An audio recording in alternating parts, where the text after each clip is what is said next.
শেখ মুজিবের বাড়ি ভাঙা থেকে বাংলাদেশে ঘটে চলা একের পর এক ধ্বংসলীলা নিয়ে এবার প্রতিক্রিয়া এলো ভারতের তরফে।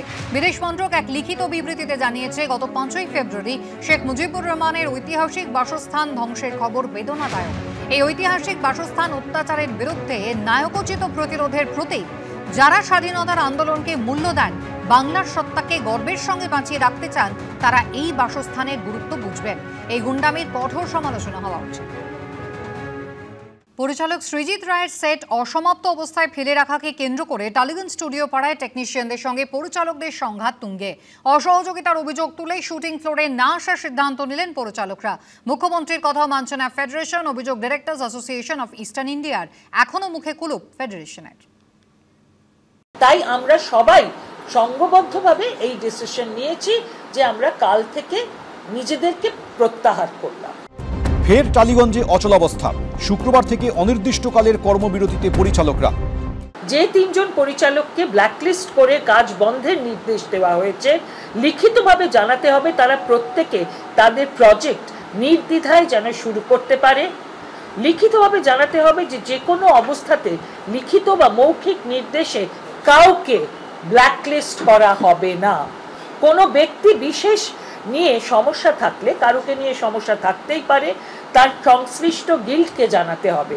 সেই গিল্ড তার সদস্যদের নিয়ে ফেডারেশনের সঙ্গে আলোচনায় বসবে, কিন্তু কোনোভাবেই তার কাজ আটকানো যাবে না।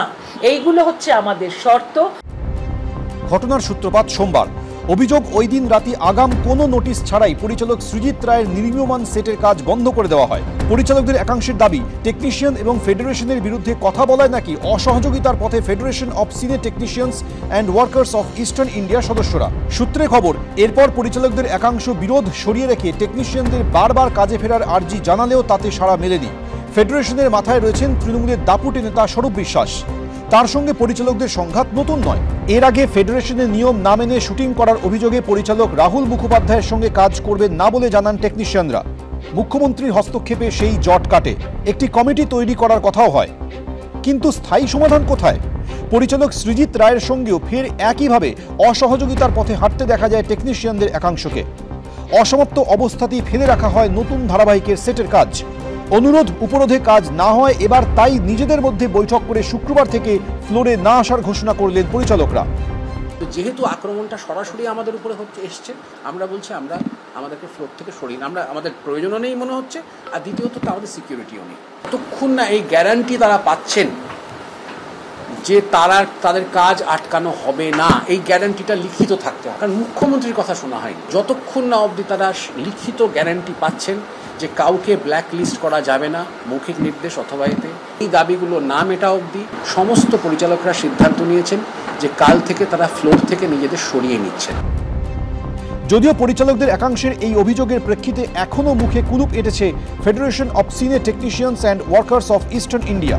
সমস্যা সমাধানের রাস্তা খুঁজতে শুক্রবার সন্ধ্যে 6টায় টেকনিশিয়ান স্টুডিওতে বৈঠক ডেকেছেন টালিগঞ্জের তৃণমূল বিধায়ক অরূপ বিশ্বাস। তবে আপাতত প্রশ্ন হলো, শুক্রবার থেকে টালিগঞ্জের স্টুডিও পাড়ায় শোনা যাবে না লাইট, ক্যামেরা, অ্যাকশন? পরিচালক ছাড়া কি শুটিং সম্ভব? বারবার কেন হস্তক্ষেপ করতে হয় শাসককে?